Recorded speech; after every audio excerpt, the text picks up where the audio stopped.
കഴിഞ്ഞ ദിവസം കേരളത്തിലെ ഏറ്റവും ക്രൂരമായ ഒരു തട്ടിപ്പിനെ സംബന്ധിച്ചാണ് കോൺഗ്രസ് പാർട്ടി നേരിട്ട് നേതൃത്വം കൊടുത്ത തട്ടിപ്പിനെ സംബന്ധിച്ചാണ് വാർത്താ സമ്മേളനത്തിൽ സൂചിപ്പിച്ചത്. സത്യത്തിൽ മലയാളത്തിൽ പത്രങ്ങൾ കുംഭകോണം എന്ന വാക്ക് ആദ്യമായി ഉപയോഗിച്ചത് കോൺഗ്രസ് പാർട്ടിയുമായി ബന്ധപ്പെട്ടാണ്. ഒരുപക്ഷെ ഭാഷയ്ക്ക് അങ്ങനെ ഒരു വാക്ക് സംഭാവന ചെയ്തത് കോൺഗ്രസ് ആയിരിക്കും. പതിറ്റാണ്ടുകൾക്ക് മുൻപ് കേന്ദ്ര ഭരണത്തിന്റെ ഭാഗമായി രാജ്യത്ത് നടന്ന വൻകിട കൊള്ളയെ വിശേഷിപ്പിച്ചുകൊണ്ടാണ് മാധ്യമങ്ങൾ അങ്ങനെയുള്ള വാർത്തകൾ എഴുതി തുടങ്ങിയത്. അപ്പോൾ അഴിമതിയുടെയും തട്ടിപ്പിന്റെയും ഒരു നീണ്ട ഭൂതകാലം രാജ്യത്തെ കോൺഗ്രസ് പാർട്ടിക്കുണ്ട്. എന്നാൽ കഴിഞ്ഞ ഒരു ദശാബ്ദമായി ഇന്ത്യയിൽ കോൺഗ്രസ് ദേശീയ രാഷ്ട്രീയത്തിൽ പ്രതിപക്ഷത്തിന്റെ റോളിലാണുള്ളത്. അധികാരം നഷ്ടപ്പെട്ടു. പക്ഷെ അധികാരം നഷ്ടപ്പെട്ടപ്പോൾ കോൺഗ്രസിൽ അഴിമതി അവസാനിക്കുകയല്ല ചെയ്തത്. അഴിമതിയുടെ പുതിയ അവസരങ്ങൾ തേടി കോൺഗ്രസ് നേതൃത്വം മുന്നോട്ടു പോവുകയാണ് ഉണ്ടായത്. സമീപകാലത്ത് പുറത്തു വന്നിട്ടുള്ള വാർത്തകൾ അത്തരത്തിലുള്ള പുതിയ തട്ടിപ്പുകളെയും അഴിമതിയെയും കുംഭകോണത്തെയും സംബന്ധിച്ചുള്ളതാണ്. ഇപ്പോ ഭരണം നഷ്ടപ്പെട്ടപ്പോൾ പണമുണ്ടാക്കാനായി കോൺഗ്രസിന്റെ നേതാക്കൾ കണ്ടെത്തിയിട്ടുള്ള മാർഗം സീറ്റുകൾ വിൽക്കുക എന്നതാണ്.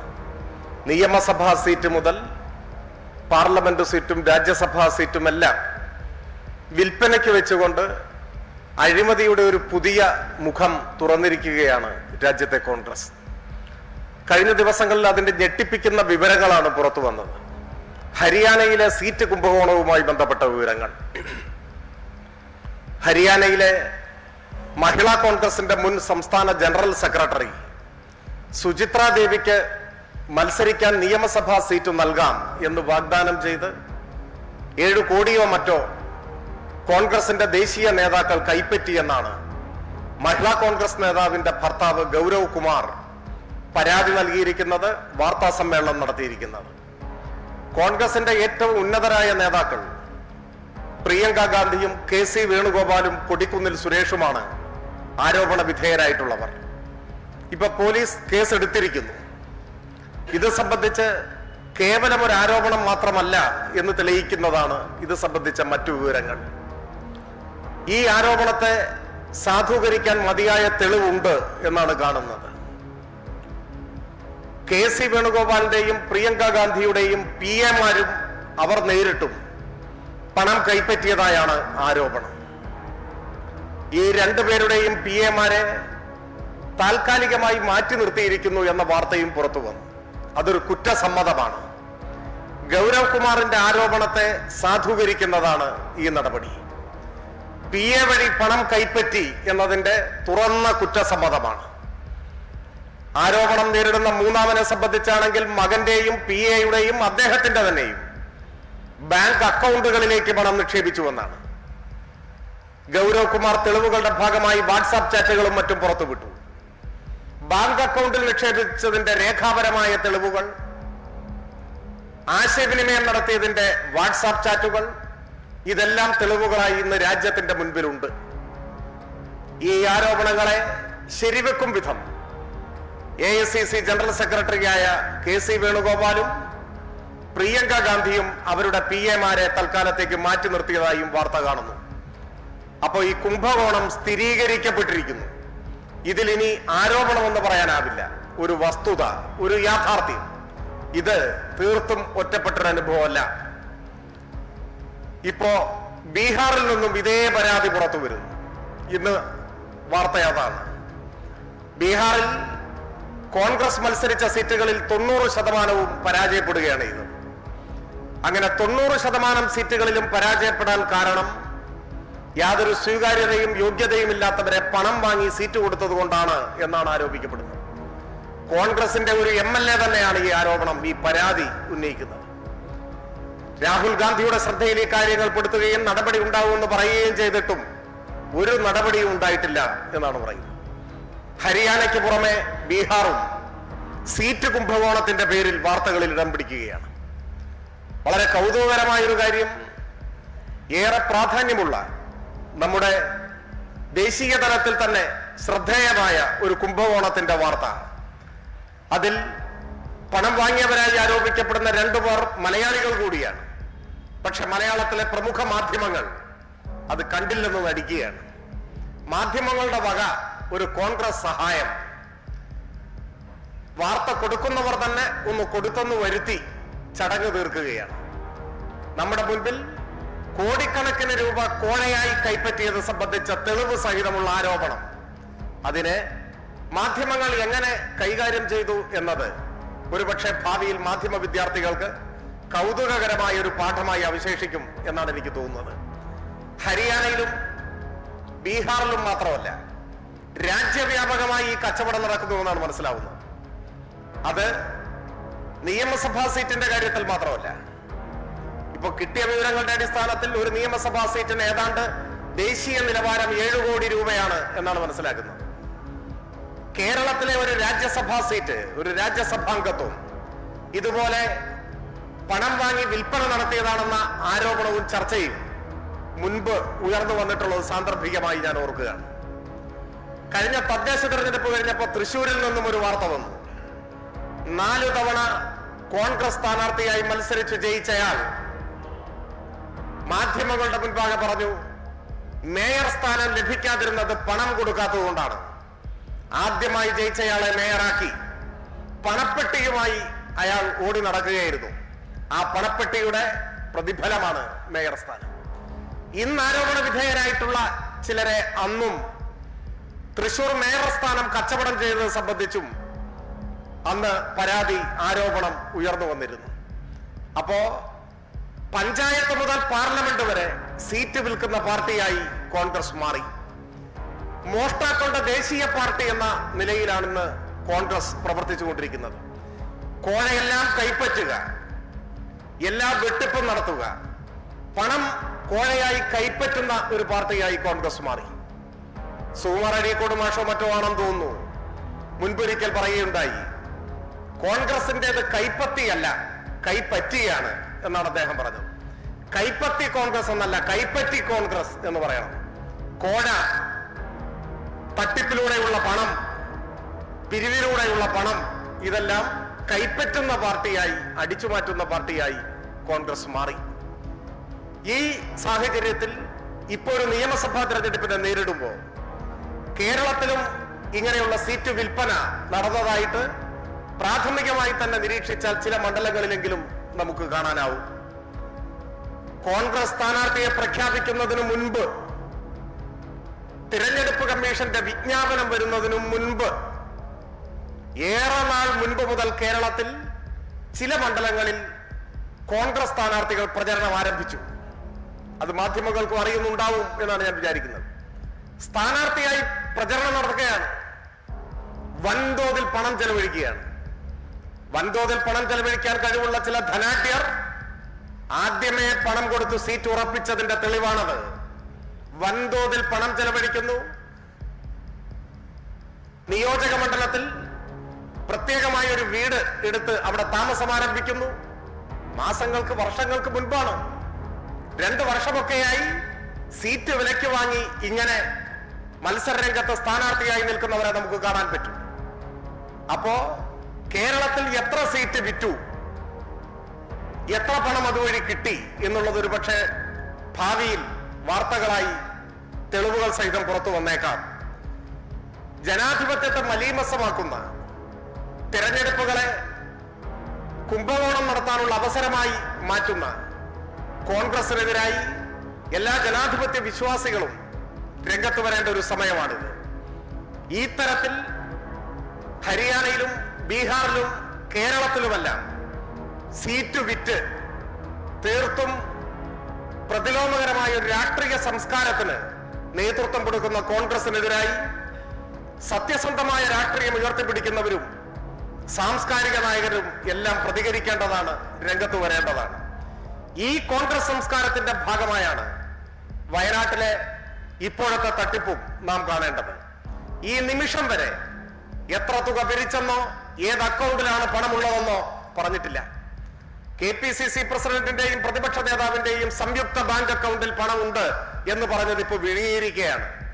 പച്ചക്കള്ളം പറഞ്ഞ് മലയാളിയുടെ ക്ഷമയെ പരീക്ഷിക്കുന്നവർ കുംഭകോണത്തിന്റെ വക്താക്കളായി നിൽക്കുകയാണ്.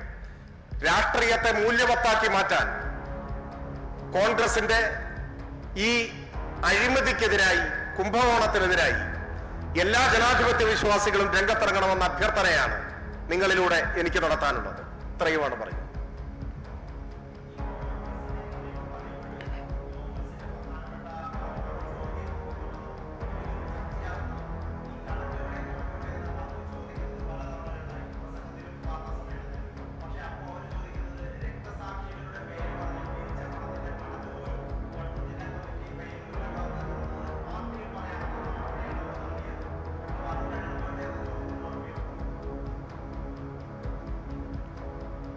ഈ ചോദ്യത്തിന്റെ തന്നെ ഒരു തകരാറ്, നിങ്ങളുടെ അല്ല, കോൺഗ്രസിന്റെ ചോദ്യത്തിന്റെ തകരാറ്, കേരളത്തിൽ ചരിത്രത്തിൽ ഇല്ലാത്തതുപോലെ ഹൃദയശൂന്യമായ ഒരു തട്ടിപ്പ് നടത്തിയിട്ട് അത് പിടിക്കപ്പെട്ട്, കയ്യോടെ പിടിക്കപ്പെട്ട് അപമാനിതരായി നിൽക്കുന്ന സമയത്ത് തിരിച്ചൊരു ചോദ്യം ചോദിക്കുകയാണ്.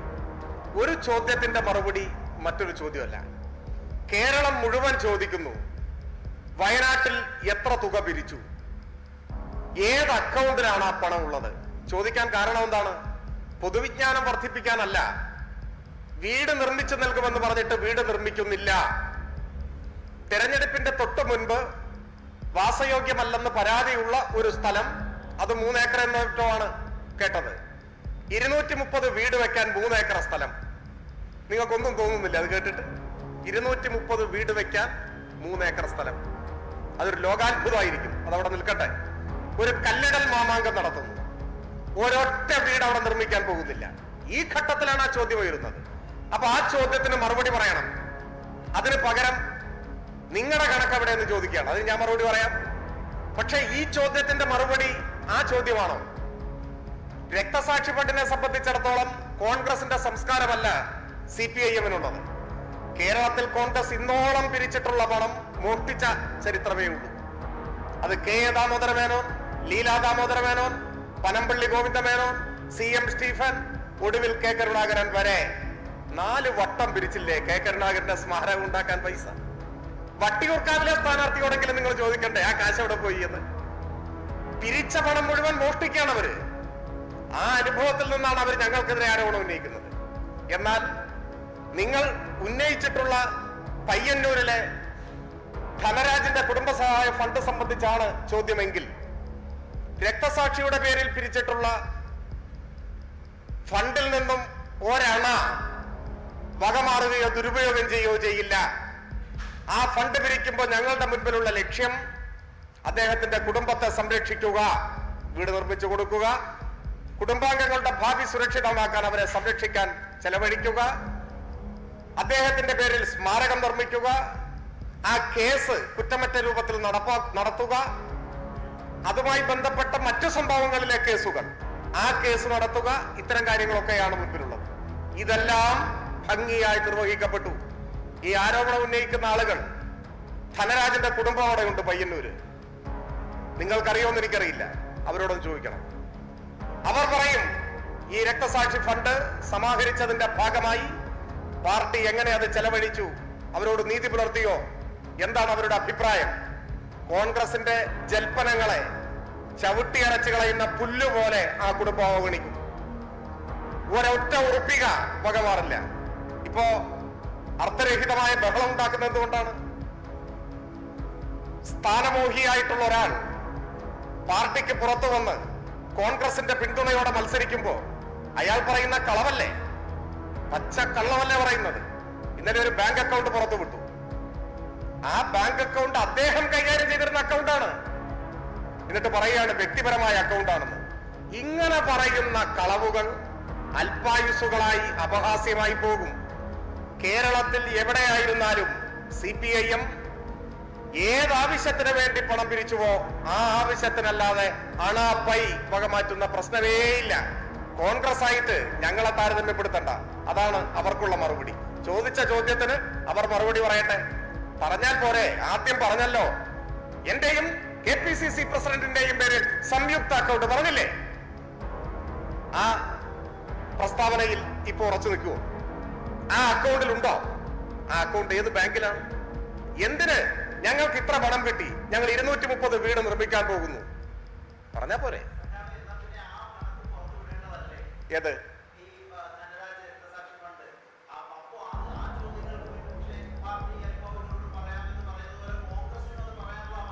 അതിൽ മൗലികമായ വ്യത്യാസം പറയാം. പുറത്തു വിടുന്നതിനൊന്നും പ്രശ്നമില്ല. പക്ഷെ ഒരു കള്ളൻ ചോദിച്ചാൽ പുറത്തു വിടേണ്ടതല്ല. ഒന്ന്, പാർട്ടി അംഗങ്ങളിൽ നിന്നും പാർട്ടി അനുഭാവികളിൽ നിന്നും മാത്രം ശേഖരിച്ച പണമാണത്.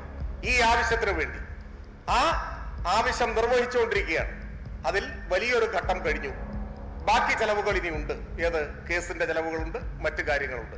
അതെല്ലാം അതത് സമയത്ത് അതിന് നേതൃത്വം കൊടുത്ത പാർട്ടി കമ്മിറ്റി ചർച്ച ചെയ്യുകയും അംഗീകരിക്കുകയും ഇന്ന് ഈ ആരോപണം ഉന്നയിക്കുന്ന ആൾ ഉൾപ്പെടെ അംഗീകരിക്കുകയും ചെയ്തിട്ടുള്ളതാണ്. രക്തസാക്ഷി ഫണ്ടുകൾ പിരിക്കുമ്പോൾ ഏത് ഘടകമാണോ പിരിവിന് ആഹ്വാനം ചെയ്യുന്നത് ആ ഘടകം കണക്കുകൾ പരിശോധിച്ച് അവസാനിപ്പിക്കുകയും തൊട്ട് മുകളിലുള്ള ഘടകത്തിന് അത് കൈമാറുകയും ചെയ്യുക എന്നതാണ് പാർട്ടി രീതി. ആ രീതി തന്നെയാണ് തുടരുന്നത്. വ്യാജമായ ആരോപണങ്ങളുടെ മുന്നിൽ അതിനപ്പുറത്തേക്ക് പോകേണ്ടതുണ്ടോ എന്ന് ഞങ്ങൾ ആലോചിക്കും. പക്ഷേ കോൺഗ്രസ് പിരിച്ചത് കോൺഗ്രസ്സുകാരുടെ കയ്യിൽ നിന്നുള്ള പൈസ മാത്രമല്ല, പിരിച്ചത് അവരുടെ ഏതെങ്കിലും ഒരാൾക്ക് സ്മാരകം പണിയാനല്ല. ഞാൻ പറഞ്ഞല്ലോ, ലീലാ ദാമോദര മേനോന്റെ സ്മാരക കണക്ക് എനിക്കറിയണ്ട, കെ എ ദാമോദര മേനോന്റെ സ്മാരക കണക്ക് എനിക്കറിയണ്ട, CM സ്റ്റീഫന്റെയോ കരുണാകരന്റെയോ പനമ്പിള്ളിയുടെയോ എനിക്കറിയണ്ട. വയനാട് അറിയണം. അത് ഈ നാട്ടിലുണ്ടായ ദുരന്തമാണ്. മൃതശരീരങ്ങൾ കാണിച്ച് കാശ് വാങ്ങിയതാണ്. വീട് വെച്ചു കൊടുക്കാന്ന് പറഞ്ഞതാണ്. വീടിന് തറയിട്ടിട്ടില്ല, ഉണ്ടാക്കാൻ പരിപാടിയുമില്ല. അതാണ് ചോദ്യം ചെയ്യുന്നത്. ഞങ്ങളുടേത് സുതാര്യമാണ്. ഏത് സമയത്തും അത് സംബന്ധിച്ച് ഏത് ചോദ്യത്തിനും മറുപടി പറയാൻ ഞങ്ങൾക്കാവുകയും ചെയ്യും. എന്നാൽ ഒരു തെരഞ്ഞെടുപ്പിന്റെ മുന്നിൽ 5ാം പത്തിയായി ഒറ്റുകാരനായി മാറിയ ഒരാൾ വ്യാജമായ ആരോപണങ്ങൾ ഉന്നയിക്കുമ്പോൾ അതിനനുസരിച്ച് പോകുന്ന പാർട്ടിയല്ല. അത്രയാണ് പറയാൻ.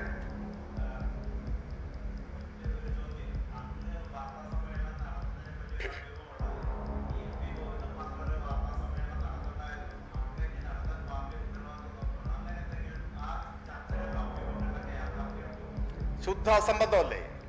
CPIM-നെ കുറിച്ച് അറിയുന്ന ആരെങ്കിലും അങ്ങനെ പറയൂ?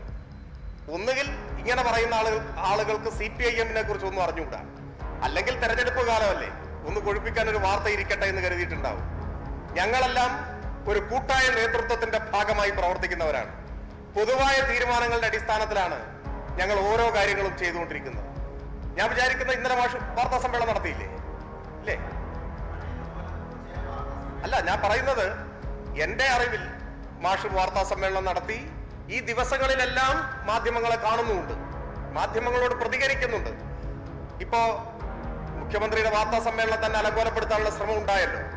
ഇവരെല്ലാം തിരക്കിട്ട പരിപാടികൾ നടത്തിക്കൊണ്ടിരിക്കുന്നതിനിടയിൽ സൗകര്യം പോലെ വാർത്താ സമ്മേളനം നടത്തും, മാധ്യമങ്ങളെ കാണും, അവരുമായി പ്രതികരിക്കും. ഇപ്പൊ ഒരു ദിവസം മാധ്യമങ്ങളെ കണ്ടു, അവർക്ക് ചോദിക്കാനുള്ള കാര്യങ്ങൾ ചോദിച്ചു, അതിന് മറുപടി പറഞ്ഞു. അന്ന് പിന്നെ വേറൊരു വാർത്താ സമ്മേളനം നടത്തണം എന്നുണ്ടോ? അങ്ങനെയില്ല. അപ്പോ തീർത്തും അടിസ്ഥാനരഹിതമായിട്ടുള്ള കാര്യങ്ങളാണ്. പൂർണ്ണമായിട്ടും തള്ളിക്കളയുന്നു. അത്തരത്തിലുള്ള എല്ലാ ഊഹാപോഹങ്ങളെയും തള്ളിക്കളയും.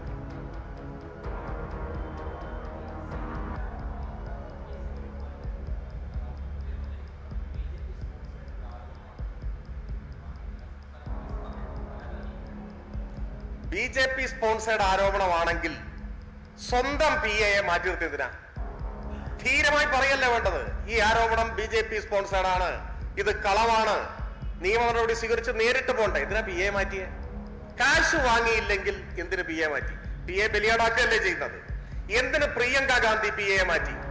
എങ്ങനെ ഈ ആരോപണ വിധേയരായ ഒരാളുടെ മകന്റെ അക്കൗണ്ടിൽ കാശ് വന്നു? എങ്ങനെ സ്വന്തം അക്കൗണ്ടിൽ കാശ് വന്നു? അക്കൗണ്ടിൽ കാശ് വന്നിട്ട് ആരോപണമാണെന്ന് പറയാൻ പറ്റും? അങ്ങനെ പറയാൻ പറ്റില്ലല്ലോ. അപ്പോ തെളിവുകൾ സഹിതമാണ് ആരോപണം.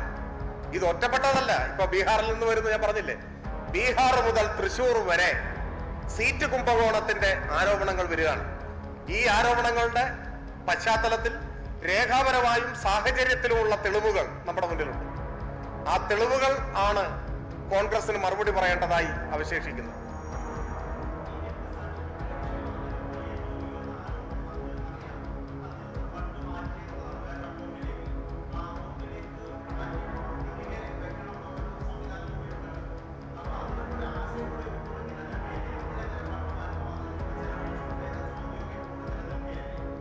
അതിലൊന്നും ഒരാശയക്കുഴപ്പവുമില്ല.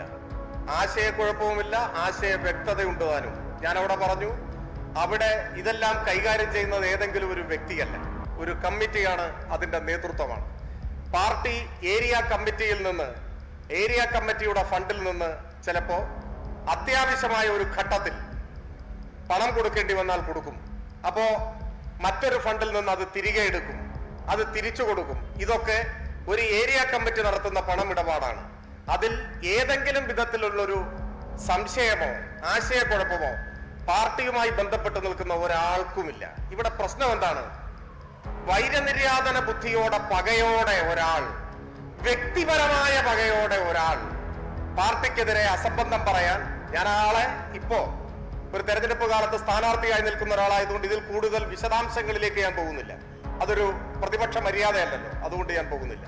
പക്ഷെ നിങ്ങൾക്ക് പരിശോധിക്കാൻ കഴിയും, അങ്ങനെ ഒരാൾ സകല കണക്കും അംഗീകരിക്കുന്ന കമ്മിറ്റിയിൽ അത് കൈയടിച്ച് പാസാക്കിയിട്ട് തെറ്റായ നിലപാട് സ്വീകരിച്ചതിന് നടപടി അംഗീകരിച്ചിട്ട് ഒക്കെ പോയ ഒരാൾ ഇപ്പൊ വീണ്ടും ആരോപണം ഉന്നയിക്കുന്നത് പോലെയാണോ തെളിവ് സഹിതം നമ്മുടെ മുമ്പിലുള്ള പ്രശ്നങ്ങൾ?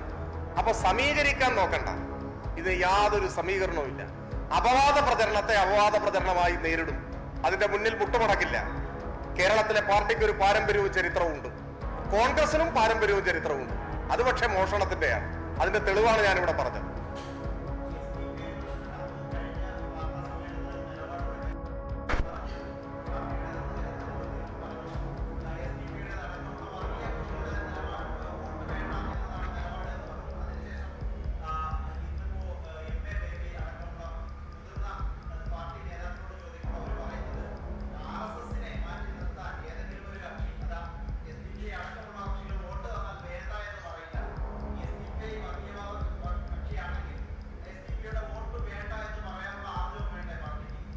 നിങ്ങളുടെ ചോദ്യത്തിലെ ഭൂരിപക്ഷം ഭാഗവും നിങ്ങളുടെ സംഭാവനയാണ്, ജനറൽ സെക്രട്ടറിയുടേതല്ല. ജനറൽ സെക്രട്ടറി പറയാത്ത വാക്കുകൾ നിങ്ങളുടെ ചോദ്യത്തിൽ പറഞ്ഞതായിട്ട് നിങ്ങൾ ഉന്നയിക്കുന്നുണ്ട്. അത് തീർത്തും തെറ്റാണ്. ഞാൻ കഴിഞ്ഞ തവണ ഈ ചോദ്യം വന്നപ്പോ ഒരു വാക്കുകൊണ്ട് പോലും ആ ചോദ്യത്തിൽ നിന്ന് ഒഴിഞ്ഞു മാറാതെ, ഞാൻ വിചാരിക്കുന്നത് നിങ്ങൾക്ക് തൃപ്തികരമാകുന്നത് പോലെ തന്നെ ഞാൻ അതിന് മറുപടി പറഞ്ഞിരുന്നു. അവിടെ അവസാനിച്ചതാണ്. അന്ന് മറുപടി പറഞ്ഞപ്പോ ജനറൽ സെക്രട്ടറി പറഞ്ഞ മറുപടിയെ ചൂണ്ടിക്കാണിച്ചുകൊണ്ടാണ് ഞാൻ പറഞ്ഞത്. ജനറൽ സെക്രട്ടറി ഒരു കാര്യം വ്യക്തമാക്കി. വീണ്ടും വീണ്ടും അതിനെക്കുറിച്ച് ചോദിക്കുന്നതിന്റെ സാങ്കത്യം എനിക്ക് മനസ്സിലാവുന്നേയില്ല. ഈ വിഷയത്തിൽ നിലപാടുണ്ട്, ആ നിലപാടിൽ നിന്ന് മാറുമ്പോഴാണ് അത് വിശദീകരിക്കേണ്ടത്. പ്രഖ്യാപിതമായ ആ നിലപാടെന്താണ്? ഒരു വർഗീയ ശക്തിയുടെയും പിന്തുണ ഞങ്ങൾ തേടില്ല. എല്ലാ വർഗീയ ശക്തികളെയും ഞങ്ങൾ കലവറയില്ലാതെ എതിർക്കും. അതിന് നിറമോ രൂപമോ ഭാവമോ ഒന്നും പ്രസക്തമല്ല. വർഗീയത എന്ന പ്രവണതയ്ക്കാണ് ഞങ്ങൾ എതിര്. അത് ഏത് സംഘടനയായാലും. കുറെ കൂടി വ്യക്തമായി പറഞ്ഞാൽ, ഇന്നോളം പ്രവർത്തിച്ചു കൊണ്ടിരിക്കുന്ന എല്ലാ വർഗീയ സംഘടനകൾക്കും ഞങ്ങൾ എതിരാണ്. ഒരു പക്ഷേ നാളെ പിറക്കാനിരിക്കുന്ന വർഗീയ സംഘടനകൾക്കും ഞങ്ങൾ എതിരാണ്. ഈ വിഷയത്തിൽ കൂടുതൽ ചോദ്യത്തിന് പ്രസക്തിയേയില്ല. പിന്നെ ഞാൻ ആലോചിക്കുകയായിരുന്നു, നിങ്ങൾ ഉന്നയിച്ച സംഘടന, അവര് നോമിനേഷൻ കൊടുത്തത് മരവിപ്പിച്ച വാർത്ത വന്നത് മഞ്ചേശ്വരത്താണ്. അത് സംബന്ധിച്ച് വിശദമാക്കപ്പെട്ടത് മുസ്ലിം ലീഗിന്റെ നേതാക്കൾ അഭ്യർത്ഥിച്ചു എന്നാണ്. ലീഗ് നേതാക്കളുടെ അഭ്യർത്ഥന കേട്ട് സ്ഥാനാർത്ഥിത്വം മരവിപ്പിച്ച, എന്ന് വെച്ചാൽ കൊടുത്ത നോമിനേഷൻ മരവിപ്പിച്ച ഒരു സംഘടന ഞങ്ങളുമായി എന്തിനാണ് ബന്ധപ്പെടുത്തി പറയുന്നത്? അവരുമായിട്ടല്ലേ ബന്ധം? അങ്ങനെയല്ലേ പറഞ്ഞു. ഞാനിപ്പോ ഈ വാർത്താ സമ്മേളനത്തിലേക്ക് വരുന്നതിന് മുൻപ് നിങ്ങൾ ആരോ ഒരു ചാനൽ റിപ്പോർട്ട് ചെയ്ത വാർത്തയുടെ ഒരു ഭാഗം യാദൃച്ഛികമായി കണ്ടത്, വണ്ടൂരിലെ കോൺഗ്രസിന്റെ സ്ഥാനാർത്ഥി അദ്ദേഹം പറയുകയാണ്, ഈ സംഘടനയിൽ നിന്ന് വോട്ട് സ്വീകരിക്കും എന്ന് അദ്ദേഹം പറയുകയാണ്. അപ്പൊ ചോദ്യം അതല്ലേ വേണ്ടത്? ഞങ്ങളുടെ നിലപാട് ഞങ്ങൾ വ്യക്തമാക്കിയിരിക്കുന്നു. ജനറൽ സെക്രട്ടറി പറഞ്ഞാൽ ഇത് കോൺഗ്രസ് അല്ല, ആ നിലപാടാണ് ബാധകം എല്ലാവർക്കും. മുഖ്യമന്ത്രിയുടെ വാർത്താ സമ്മേളനം ഞങ്ങൾ, അദ്ദേഹവും അർത്ഥശങ്കയ്ക്കില്ലാതെ ഇത് പറഞ്ഞു. ഈ പറയപ്പെട്ട സംഘടന ഇനി ഇങ്ങനെയൊക്കെ ഞങ്ങൾ പറഞ്ഞിട്ടും ഞങ്ങൾ ഇടതുപക്ഷത്തെ പിന്തുണയ്ക്കുന്നു എന്ന് പറഞ്ഞാൽ അപ്പൊ അതിനെക്കുറിച്ച് ഒരു ചോദ്യം വീണ്ടും അവശേഷിക്കും. നോക്കുമ്പോ അങ്ങനെയും പറഞ്ഞിട്ടില്ല. മഞ്ചേശ്വരത്ത് കാണുന്നത് മറിച്ചാണ്.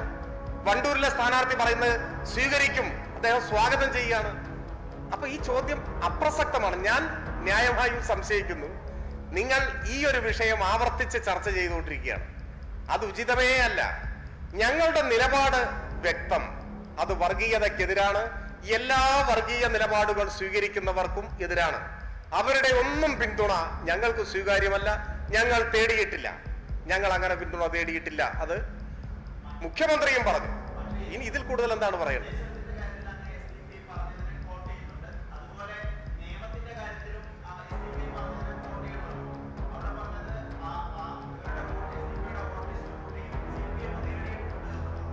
ആര് പറഞ്ഞു?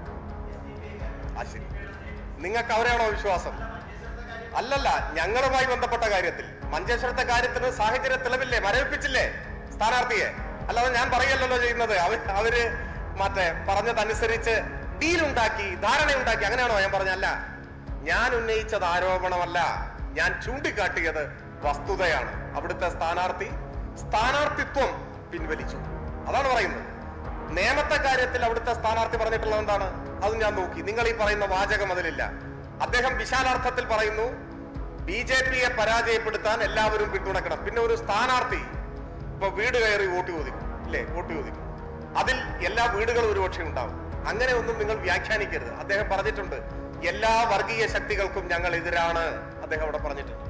അവിടെ BJP-ക്കെതിരായിട്ടുള്ള മത്സരമാണ് നടക്കുന്നത്. അവിടെ സാധാരണഗതിയിൽ നിന്ന് വ്യത്യസ്തമായി ഞങ്ങൾക്ക് വ്യത്യസ്ത വിഭാഗങ്ങളിൽ നിന്ന് വോട്ട് കിട്ടാൻ സാധ്യതയുണ്ട്.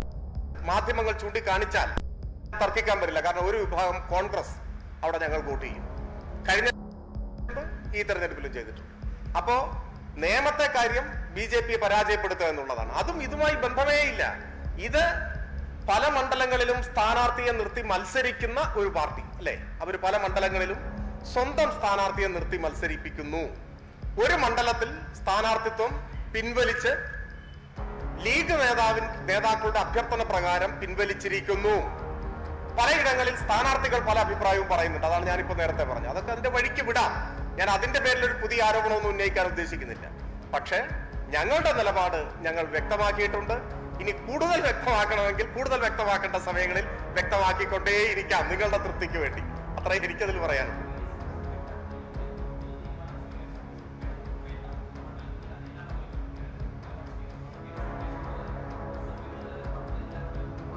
നിങ്ങള് അദ്ദേഹത്തിന്റെ നിലപാടൊക്കെയാണല്ലോ നിലപാടായിട്ട് പറയുന്നത്. അദ്ദേഹം പറഞ്ഞ ഒരു കാര്യം നിലപാടായിട്ടൊക്കെ സ്വീകരിച്ചാൽ എത്ര വലിയ അബദ്ധത്തിലേക്കായിരിക്കും സമൂഹം പോവുക. ഞാൻ ചോദിക്കട്ടെ, അദ്ദേഹം പറയുന്നത് ഞാൻ കേട്ടു. കഴിഞ്ഞ പാർലമെന്റ് തെരഞ്ഞെടുപ്പിൽ വോട്ട് വേണ്ട എന്ന് പറഞ്ഞു. അങ്ങനെ പറഞ്ഞില്ലേ അദ്ദേഹം? കഴിഞ്ഞ പാർലമെന്റ് തെരഞ്ഞെടുപ്പിൽ ഈ പറയപ്പെടുന്ന സംഘടന ഏത് മുന്നണിക്കാ വോട്ട് ചെയ്തത്? ഏത് മുന്നണിക്കാ വോട്ട് ചെയ്തത്? ഇതെല്ലാം ഒരു അഡ്ജസ്റ്റ്മെന്റ് അല്ലേ? കഴിഞ്ഞ പാർലമെന്റ് തെരഞ്ഞെടുപ്പ് കഴിഞ്ഞല്ലേ ഉപതെരഞ്ഞെടുപ്പുകൾ വന്നത്? ആ ഉപതെരഞ്ഞെടുപ്പിൽ പാലക്കാട് അസംബ്ലി മണ്ഡലത്തിൽ ഈ പറയുന്ന പാർട്ടി ആരെയാണ് പിന്തുണച്ചത്? ആർക്കാണ് വോട്ട് കൊടുത്തത്? പാർലമെന്റ് തെരഞ്ഞെടുപ്പിൽ പറഞ്ഞു എന്നാണ് അദ്ദേഹം പറയുന്നത്. എന്താ പാലക്കാട് ഉപതെരഞ്ഞെടുപ്പിൽ പറയാഞ്ഞ്? പാർലമെന്റ് തെരഞ്ഞെടുപ്പ് കഴിഞ്ഞ് 3 മാസം കഴിഞ്ഞപ്പോൾ നിലപാട് മാറിയോ? പാലക്കാട് ഉപതെരഞ്ഞെടുപ്പിൽ ആ സമയത്ത് ഞാൻ അവിടെ ഉണ്ട്, നേരിട്ടറിവുള്ള കാര്യമാണ്. ഈ പറയുന്ന സംഘടനയാണ് UDF സ്ഥാനാർത്ഥിക്ക് വേണ്ടി വീടാന്തരം കയറി അവരുടെ പ്രത്യേകമായ നോട്ടീസ് വിതരണം ചെയ്തു. ആ നോട്ടീസില്ലേ മാധ്യമപ്രവർത്തകരുടെ കയ്യിൽ? വീടാന്തരം കയറി ഈ സംഘടന UDF സ്ഥാനാർത്ഥിക്ക് വേണ്ടി വോട്ട് പിടിച്ചു. തെരഞ്ഞെടുപ്പ് റിസൾട്ട് വരുമ്പോ പൂർണ്ണമായി വോട്ടെണ്ണി കഴിയുന്നതിന് മുൻപ്, അപ്പോഴേക്ക് ഏതാണ്ട് റിസൾട്ട് പ്രവചിക്കാവുന്ന നിലയിലായി. ഭൂരിപക്ഷം മാത്രമേ കൃത്യമായി അറിയാനുള്ളൂ എന്ന നില വന്നു. വോട്ടെണ്ണൽ പൂർണ്ണമായിട്ടില്ല. ആ സമയത്ത് പാലക്കാട് നഗരത്തിൽ ആദ്യത്തെ ആഹ്ലാദ പ്രകടനം നടത്തിയ പാർട്ടി ഏതാ? നിങ്ങൾ പാലക്കാട് റിപ്പോർട്ടർമാരോടും ചോദിച്ചു നോക്കൂ. പാലക്കാട് നിയമസഭാ തെരഞ്ഞെടുപ്പിൽ ഉപതെരഞ്ഞെടുപ്പിൽ UDF സ്ഥാനാർത്ഥിയുടെ വിജയം ഔദ്യോഗിക പ്രഖ്യാപനം വരുന്നതിന് മുൻപ് ആദ്യത്തെ ആഹ്ലാദ പ്രകടനം നടത്തിയ പാർട്ടിയാണ് ഈ പാർട്ടി. അവരുടെ പിന്തുണയിലാണ് ജയിച്ചത് എന്ന നിലയിൽ അതെല്ലാം വാങ്ങി ഉപയോഗിച്ചിട്ട്, ആ പിന്തുണ ഉപയോഗിച്ചിട്ട് ഇപ്പോ വലിയ വായിൽ ആദർശം പറഞ്ഞാൽ ആര് വിശ്വസിക്കും? ഒപ്പം മതരാഷ്ട്രവാദം ഉയർത്തിപ്പിടിക്കുന്ന ജമാഅത്തെ ഇസ്ലാമിയെ മുന്നണിയിലെ അനൌദ്യോഗിക ഘടകകക്ഷിയായി എടുത്ത് മുഴുവൻ മണ്ഡലത്തിൽ പിന്തുണ ഉറപ്പാക്കിയിട്ടാണോ മതേതരത്വം പറയുന്നത്? മതേതരത്വം എന്ന വാക്കു പറയാം. ഏതായാലും ജമാഅത്തെ ഇസ്ലാമിയുടെ പിന്തുണയും RSSനോടുള്ള ധാരണയും വെച്ചു പുലർത്തുന്ന പ്രതിപക്ഷ നേതാവിന് ഒരവകാശവുമില്ല.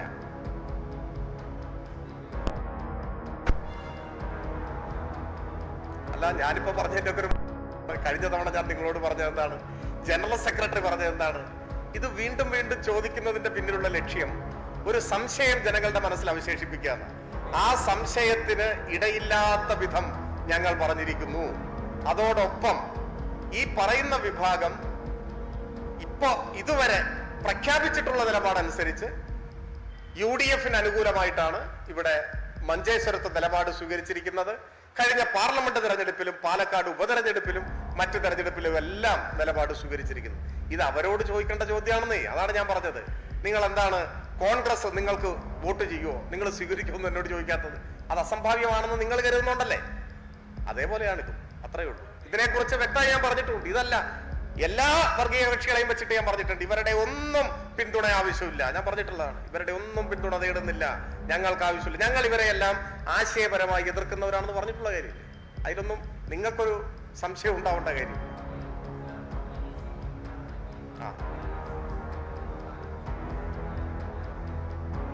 ഇങ്ങനെ സുവ്യക്തമായിട്ടുള്ള ധാരണ ജനങ്ങൾക്ക് ഇത് സംബന്ധിച്ചുണ്ട്. ഞാനിപ്പോ ഇവിടെ തിരിച്ചറിയാൻ പാകത്തിലുള്ള കാര്യങ്ങൾ പറഞ്ഞു. പിന്നെ ഏത് ഘട്ടത്തിലും രാഷ്ട്രീയമായി ചില മര്യാദകൾ പാലിക്കണം എന്നുള്ളതുകൊണ്ടാണ് ഒരു തെരഞ്ഞെടുപ്പിൽ സ്ഥാനാർത്ഥിയായി നിൽക്കുന്ന ഒരാളുടെ പേര് ഞാൻ പറയാത്തത്. പക്ഷെ നിങ്ങൾ നോക്കിക്കോളൂ, കോടിക്കണക്കിന് രൂപ ചെലവഴിച്ച് 2 വർഷത്തിലധികമായി മത്സരിക്കാൻ കച്ചവടം ഉറപ്പിച്ച മണ്ഡലത്തിൽ കേന്ദ്രീകരിച്ച് പ്രവർത്തിക്കുകയും തെരഞ്ഞെടുപ്പിനോട് അടുത്ത ഘട്ടം വന്നപ്പോൾ പകുതി വിലയ്ക്ക് നിത്യോപയോഗ സാധനങ്ങൾ ആളുകളുടെ വീടുകളിൽ കൊണ്ടുപോയി വിൽപ്പന നടത്തുന്നതിന് നേതൃത്വം കൊടുക്കുകയോ ഒക്കെ ചെയ്ത കോടീശ്വരന്മാർ ഉൾപ്പെടെ ഉള്ളവരെയാണ് ഞാൻ ഉദ്ദേശിച്ചത്. ബാക്കി കാര്യങ്ങൾ നിങ്ങൾ അന്വേഷിച്ചിട്ട് മനസ്സിലാക്കും. ഞാൻ പറഞ്ഞില്ല, ഞാൻ ഈ ഒരു തെരഞ്ഞെടുപ്പിന്റെ മുന്നിൽ നിൽക്കുമ്പോൾ നമ്മൾ ശക്തമായ വിയോജിപ്പ് പ്രകടിപ്പിക്കുന്ന മുന്നണികളും പരസ്പരം പോരടിക്കുകയാണെങ്കിലും നമ്മൾ പാലിക്കേണ്ട ചില മിനിമം മര്യാദ ഉണ്ട്. അത് മാത്രമേ ഉള്ളൂ, മിനിമം മര്യാദ. നാളെ ഇതിന് എന്തെങ്കിലും പ്രതികരണം UDF-ൽ നിന്ന് വന്നാൽ അപ്പോ അവർക്ക് വ്യക്തത വരാൻ വേണ്ടി ബാക്കി കാര്യങ്ങൾ നമുക്ക് പറയുകയും ചെയ്യാം. ഞാനിപ്പോ പറഞ്ഞതിൽ തൊട്ടു കാണിക്കുന്നത് പോലെയുള്ള തെളിവുകളുണ്ട്, നിങ്ങൾക്ക് അത് ബോധ്യപ്പെടുന്നതുമാണ്. ഞാനിപ്പോ പേര് പറയുന്നത് ഒരു പൊതുമര്യാദ ഇടതുപക്ഷത്തിന്റെ ഭാഗമായി നമ്മൾ മാധ്യമങ്ങളെ കാണുമ്പോൾ പാലിക്കണമല്ലോ, അതുകൊണ്ട് മാത്രമാണ്.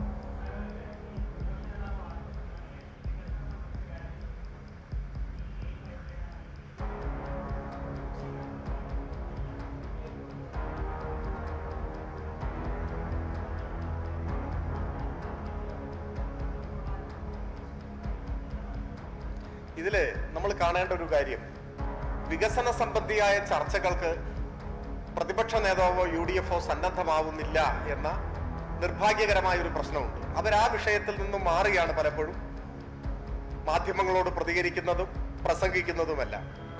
ഞങ്ങൾ വീണ്ടും വീണ്ടും ആവശ്യപ്പെടുന്നത് 10 വർഷത്തെ ഭരണത്തെ വിലയിരുത്തിക്കോളൂ, അത് സംബന്ധിച്ചുള്ള വിമർശനങ്ങൾ ഉയർത്തിക്കോളൂ എന്നാണ്. അദ്ദേഹം ഇപ്പൊ പറഞ്ഞതായി പറയുന്ന കാര്യത്തിനും ഒരടിസ്ഥാനവുമില്ല. കേരളത്തിൽ തുടർച്ചയായി വരുന്ന ഗവൺമെന്റുകൾ തുടർച്ചയായ സംഭാവനകൾ കൊടുക്കുന്നുണ്ടാവാം, അത് ഞാൻ നിഷേധിക്കുന്നില്ല. ഇപ്പൊ ഒരു ഗവൺമെന്റിന്റെ കാലത്ത് ആരംഭിച്ച ഒരു പദ്ധതി അടുത്ത ഗവൺമെന്റ് ചിലപ്പോൾ പൂർത്തിയാക്കും. ഒരു ഗവൺമെന്റിന്റെ കാലത്ത് തുടക്കമിട്ട ഒരു പദ്ധതി, തുടക്കമിടുക എന്ന് പറഞ്ഞാൽ ചിലപ്പോ പണി തുടങ്ങുകയായിരിക്കില്ല, അതിനു മുൻപുണ്ടല്ലോ ആ പദ്ധതി തയ്യാറാക്കണം, ഭരണാനുമതി ലഭിക്കണം, സാങ്കേതിക അനുമതി ലഭിക്കണം, ആദ്യം സാധ്യതാ പഠനം നടത്തണം. ഇങ്ങനെയെല്ലാം വിവിധ ഘട്ടങ്ങളിലൂടെയല്ലേ വലിയ പദ്ധതികൾ കടന്നു വരിക. അപ്പൊ അതിന് ഒരു ഗവൺമെന്റ് തുടങ്ങിയാൽ ചിലപ്പോൾ അടുത്ത ഗവൺമെന്റ് ആയിരിക്കും തുടരുക, അതൊക്കെ സ്വാഭാവികം. ഇപ്പൊ വിഴിഞ്ഞം ഏത് കാലത്താണ് ഇതിന്റെ സാധ്യതാ പഠനവും ഈ ആശയവും ആരംഭിച്ചത്? കണ്ണൂർ വിമാനത്താവളം. ഇപ്പോ കണ്ണൂർ വിമാനത്താവളം സംബന്ധിച്ച് അതിന്റെ സൃഷ്ടാവ് EK നായനാരാണ് എന്ന് പറഞ്ഞത് വേറെ ആരുമല്ല, CM ഇബ്രാഹിം ആണെന്നാണ് എന്റെ ഓർമ്മ. മുൻ കേന്ദ്ര വ്യോമയാന മന്ത്രിയും മറ്റുമായിരുന്നാണ്. ഇങ്ങനെ ഓരോ വൻകിട പദ്ധതികൾ എടുത്തു നോക്കിയാലും അതിന്റെ പിന്നിൽ ആദ്യം മുതലുള്ള ഭരണകർത്താക്കളെ നമുക്ക് കാണാൻ പറ്റും. ഉദ്ഘാടനം ചെയ്യുകയോ ഏതെങ്കിലും ഒരു ഘട്ടവും മാത്രമല്ല. ഇവിടെ അതല്ല പ്രശ്നം. ഇപ്പൊ വിഴിഞ്ഞത്തിന്റെ കാര്യത്തിൽ കടൽക്കൊള്ള എന്ന് പറഞ്ഞാൽ അതിൽ ഇപ്പോഴും ഉറച്ചു നിൽക്കുന്നു.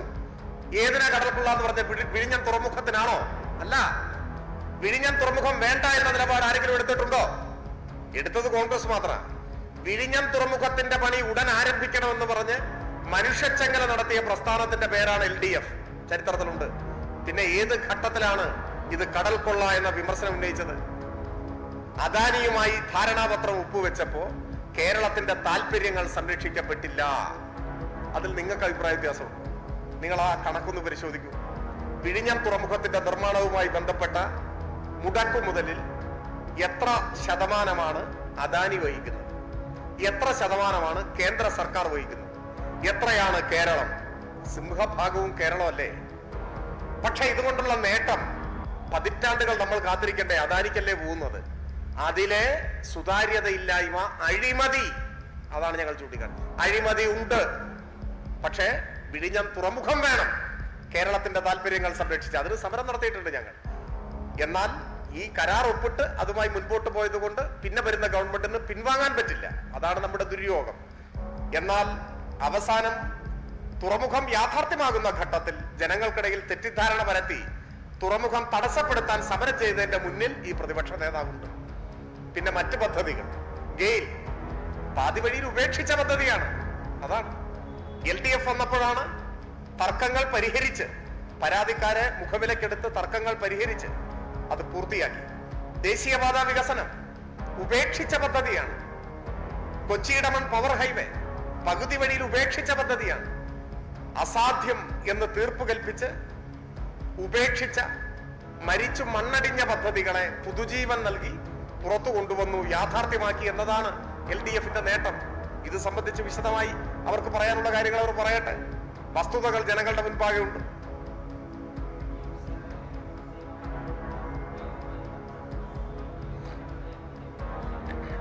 തീർച്ചയായും ഞാനിപ്പോ മറ്റൊരു വിഷയത്തിൽ കേന്ദ്രീകരിച്ച് വാർത്താ സമ്മേളനം നടത്തിക്കൊണ്ടാണ് അതിനെക്കുറിച്ച് പറയാതിരുന്നത്. FCRA ഇപ്പോ ദുരുപയോഗപ്പെടുത്തുകയാണ് കേന്ദ്ര സർക്കാർ ആ നിയമം. പക്ഷെ അത് കേന്ദ്ര സർക്കാരിൽ മാത്രം ഒരു നിയമം ഉണ്ടായത് തന്നെ കോൺഗ്രസിന്റെ സൃഷ്ടിയാണ്. FCRA ആക്ട് ഉണ്ടായതെന്നാണ്, കോൺഗ്രസിന്റെ സൃഷ്ടിയാണ് ആ നിയമം. അതിൽ പഴുതുകളുണ്ട്, അത് ദുരുപയോഗം ചെയ്യപ്പെടും. RSSന് അനുകൂലമായ നിയമമാണത്, അതുണ്ടാക്കിയ കോൺഗ്രസ് ആണ്. കോൺഗ്രസിനും BJPക്കും ഒരേ മനസ്സാണ്.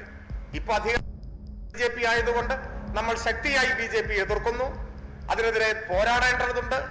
ഇടതുപക്ഷത്തിന്റെ നിലപാട് ശക്തമായി പറഞ്ഞിട്ടുണ്ട്. നിയമപരമായും ജനങ്ങളെ അണിനിരത്തിയും ഇത്തരത്തിൽ രാജ്യത്തിന്റെ വൈവിധ്യം തകർക്കാൻ കൂടി ഉപകരിക്കുന്ന സംവിധാനങ്ങൾക്കെതിരെ, നടപടികൾക്കെതിരെ പ്രതിഷേധിക്കേണ്ടതുണ്ട്. ഒപ്പം ഈ അപകടങ്ങൾക്കെല്ലാം തുടക്കം കുറിച്ചത് കോൺഗ്രസ് ആണ് എന്നുകൂടി നമ്മൾ കാണണം. ഇപ്പൊ കേരളത്തിൽ വന്യജീവികളുടെ ശല്യം, കർഷകരുടെ ജീവിതം പ്രതിസന്ധിയിലാക്കിയിരിക്കുകയല്ലേ?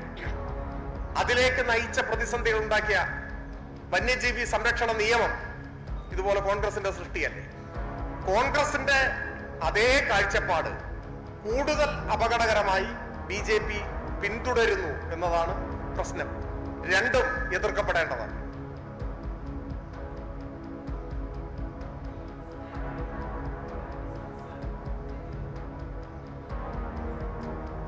അല്ല, കേസിന്റെ വിശദാംശങ്ങൾ എനിക്കറിയില്ല. അദ്ദേഹത്തിന് നിങ്ങൾ കൊടുത്തൊരു വിശേഷണം അങ്ങനെ കൊടുക്കേണ്ടതുണ്ടോ? ഇപ്പോ ഈ ഘട്ടത്തിൽ ഓരോ കേസുകളിലും പ്രതി ചേർക്കുന്നവർക്ക് ചിലപ്പോൾ രാഷ്ട്രീയ അഭിപ്രായങ്ങൾ ഉണ്ടാവാം. എന്നാൽ അതിന്റെ പേരിൽ രാഷ്ട്രീയ പാർട്ടി മറുപടി പറയാനൊന്നും ഉത്തരവാദിത്തപ്പെടുമെന്ന് എനിക്ക് തോന്നുന്നില്ല.